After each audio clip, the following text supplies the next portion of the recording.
থেকে 3 গুণ ভোট বেশি নিয়ে আমরা শহীদুদ্দিন চৌধুরীকে জয়যুক্ত করব। শহীদুদ্দিন চৌধুরীকে একজন ক্যাবিনেট মন্ত্রী হিসেবে দেখতে চাই।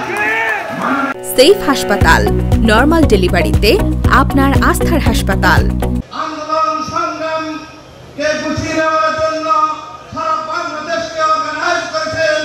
তার এই ফলশ্রুতিতে দেশনেত্রী বেগম খালেদা জিয়া ভোটের অধিকার প্রতিষ্ঠা করার জন্য 18 কোটি মানুষের ভালোবাসার জন্য আজকে দেশের তারেক রহমান প্রাইমারি স্টেজে গণতন্ত্রের চর্চা শুরু করেছে।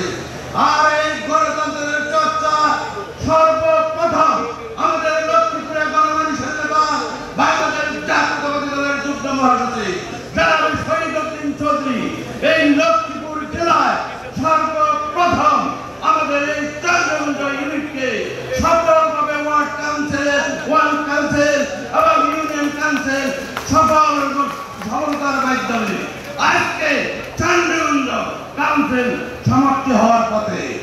আমরা লক্ষ্মীপুর সদর উপজেলার পূর্বাঞ্চলের প্রত্যন্ত ইউনিয়নের পক্ষ থেকে বাংলাদেশ জাতীয়তাবাদী দল চন্দ্রগঞ্জ ইউনিয়ন শাখার পক্ষ থেকে জনাব শহীদুদ্দিন চৌধুরীকে অন্তরের অন্তঃস্থল থেকে ধন্যবাদ জানাই। সংগ্রামী নেতৃবৃন্দ, আমাদের দেশনেত্রী বেগম খালেদা জিয়া ভোটের অধিকার প্রতিষ্ঠা করার জন্য আন্দোলন সংগ্রাম করে গেছে। আজকে তৃণমূল পর্যায়ে আমাদের ইউনিট শক্ত এবং মজবুত হয়েছে। তৃণমূল পর্যায়ে বাংলাদেশ জাতীয়তাবাদী দলের ভোটার তালিকা প্রণয়ন হয়েছে। তাই আমরা এইটুকু দৃঢ়তার সাথে আশ্বস্ত করতে চাই, আমরা এই অঞ্চল থেকে আমাদের নেতা শহীদুদ্দিন চৌধুরী বারবার সংসদ সদস্য নির্বাচিত হয়েছে। আগামী দিনে আমরা এই লক্ষ্মীপুর চন্দ্রগঞ্জ ইউনিটের পক্ষ থেকে আগে যা ভোট পেয়েছে তার থেকে 2 থেকে 3 গুণ ভোট বেশি নিয়ে আমরা শহীদুদ্দিন চৌধুরীকে জয়যুক্ত করব। সাথে সাথে দেশনেত্রী বেগম খালেদা জিয়ার হাত শক্তিশালী হবে, ভারপ্রাপ্ত চেয়ারম্যান তারেক রহমানের হাত শক্তিশালী হবে।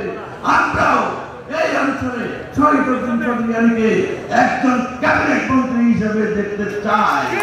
মাননীয় প্রধানমন্ত্রী তৃণমূল পর্যায়ে আমাদের বিএনপি, যুবদল, ছাত্রদল, স্বেচ্ছাসেবক দল, শ্রমিক দল, কৃষক দল, তাঁতি দল শহীদুদ্দিন চৌধুরীর প্রতি যে ভালোবাসা সেটা আমরা প্রমাণ করার বাসা নাই। আপনি অবশ্যই বিভিন্ন প্রোগ্রামে এসে বুঝতে পেরেছেন। সেফ হাসপাতাল, নরমাল ডেলিভারিতে আপনার আস্থার হাসপাতাল। সেফ হাসপাতাল, স্টেডিয়াম রোড, সদর, লক্ষ্মীপুর।